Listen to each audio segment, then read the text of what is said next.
В центре Болгар сотни людей. Все пришли проводить в последний путь Евгения Николаева и Олега Бельбасова. Они погибли в зоне специальной военной операции. Евгений Николаев родом из Баку. Детство провел в Ульяновске. Отсюда из Спасского района его супруга. У Евгения остались двое детей. Для семьи и друзей он был настоящей опорой, говорят родные. Буквально перед тем, как он погиб, он звонил. Как дела? Все хорошо, все нормально. 27-го звонил. Да, 27-го звонил, 28-го погиб. Конечно, защитник. Он ни за кем не скрывался. Настоящий мужчина. Храбрый воин для сослуживцев, верный друг и товарищ для самых близких. Таким запомнят рядового Олега Бельбасова. Ему был 41 год. Оба сегодня награждены орденами мужества посмертно.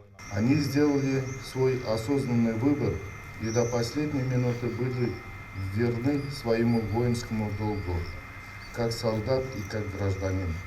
Их имена навеки останутся в нашей памяти.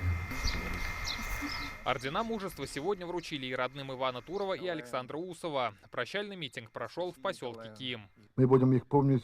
Иван Туров родился в Набережных Челнах. Затем учеба в Чистопольском сельхозтехникуме. Работал дальнобойщиком. Для всех он стал примером отваги и доблести.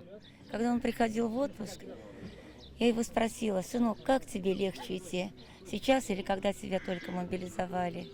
Он говорит: мама, я знаю, куда я иду. Я пойду защищать таких же стариков, как и вы. Мы им гордимся. Я считаю, героем. что смог, он сделал для Родины. С детства отличался боевым духом и Александр Усов. После службы в армии работал в полиции. В его послужном списке участие в боевых действиях на Северном Кавказе.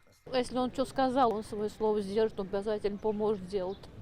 Он такой был, он не скрывался. Ему принесли повестку, вызвали в военкомат, и он сразу поехал. Они погибли в один день. Прощались с героями со всеми воинскими почестями. Рамиль Галиуллин, Лейсан Саитова, ТНВ, Спасский район.